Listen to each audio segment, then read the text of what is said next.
Bonjour les amis et merci de vos likes, partages. Je sais que vous êtes de plus en plus nombreux, à la fois sur Instagram, surtout sur Facebook, c'est absolument incroyable. Le succès, on a dépassé les 120, 130 000, je crois, abonnés sur Facebook. Voilà, et ce n'est que le début, comme je dis. Voilà, et puis là, nous sommes aujourd'hui à pratiquement 35 000 abonnés. Voilà. Si j'avais cru il y a un an un tel succès, ben, je me serais trompé. Et pourtant, vous savez que je suis quelqu'un qui voit grand, mais je savais qu'en étant dans le développement personnel vertical, c'est-à-dire le développement personnel qui permet d'augmenter sa conscience, j'allais toucher le plus grand nombre de personnes. Le plus grand nombre de personnes qui en fait n'en ont assez de ces techniques, de ces séminaires, de ces livres qui leur donnent une envie, une volonté de vouloir changer les choses et puis au bout du compte, après certains séminaires ou formations, eh bien ils n'ont pas évolué. Ben, pourquoi? Parce que toutes ces choses où on vous demande de faire plus, pour augmenter vos relations, pour avoir plus d'argent, pour être dans le succès, ça ne fait qu'activer l'ego. Or l'ego, c'est le mental. Voilà, c'est le mental. Moi, personnellement, comme je suis issu d'un monde un petit peu différent, pour ceux qui me connaissent, j'ai été dans l'alchimie, je suis dans la méditation transcendantale, mais la méditation samatha, c'est-à-dire les techniques hindoues de concentration. En France, on connaît que la méditation vipassana, qui a donné la MBSR, voilà, qui marche bien pour calmer son esprit, à condition de faire la méditation 30 à 40 minutes tous les jours. Mais ce n'est pas ça qui vous apporte du focus, ce n'est pas ça qui vous apporte de l'énergie, puisqu'on ne doit rien modifier dans le vipassana. Alors que dans le samatha, on a des mantras, on a des yantras, on a des techniques respiratoires, on a des couleurs, et ces techniques-là renforcent le mental. Voilà, c'est ma façon de voir les choses.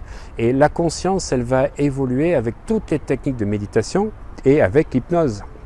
Or l'hypnose, et en particulier l'hypnose profonde, ce sont des choses qui vont vous transformer puisque vous allez accéder sous le capot de la voiture.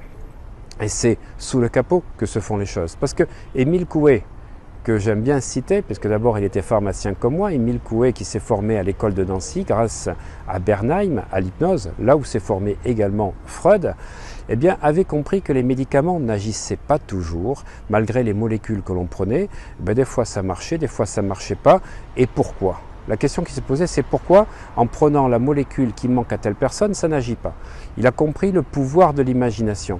Et en fait, il a compris que quand la volonté et l'imagination sont en conflit, c'est toujours l'imagination qui l'emporte. D'ailleurs, j'ai fait une vidéo sur 25 exercices, 25 jours, que vous pouvez trouver sur la chaîne YouTube, où vous allez avoir une explication des 4 types de pensées. Entre ceux qui réussissent, mais sans le faire exprès, parce qu'ils avaient l'imagination que ça allait se faire, mais ils n'avaient pas la volonté, et puis ceux qui ont la volonté de réussir, mais qui n'ont pas l'imagination et s'attendent au pire, eh bien ils vont échouer, mais ce n'était pas mérité.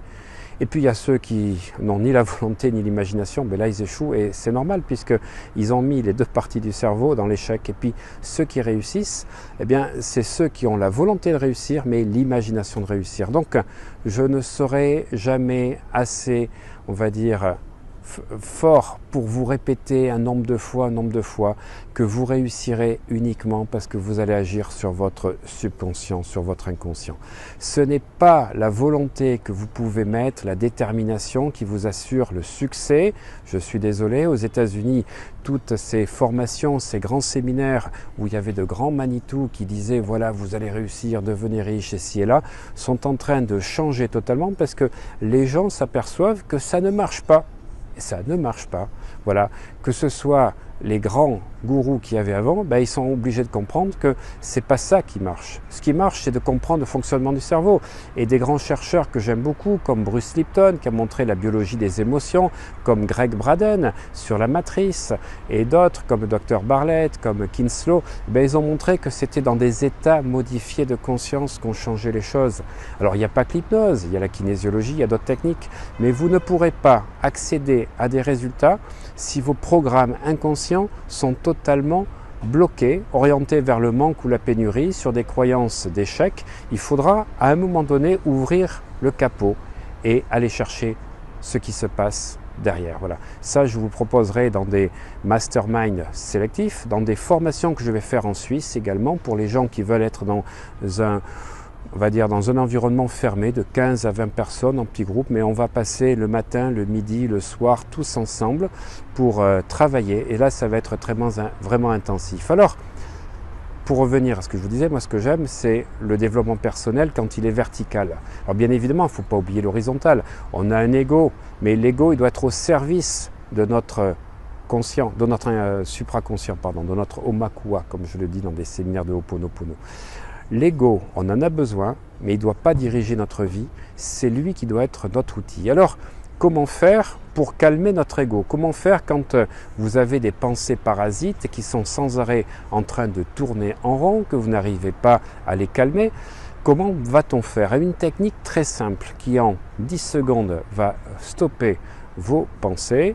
Moi j'aime beaucoup Eckhart Tolle qui est un maître à penser extraordinaire. J'ai lu tous ses livres et en particulier La Nouvelle Terre sur la conscience nouvelle qu'on doit apporter à l'humanité. Eh bien posez-vous la question, où viendra votre prochaine pensée?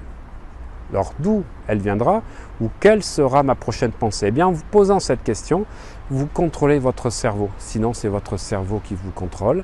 Eh bien faites comme moi. Quelle sera la prochaine pensée que vous allez avoir? Et là, vous stoppez votre processus d'idéation. À bientôt, merci les amis.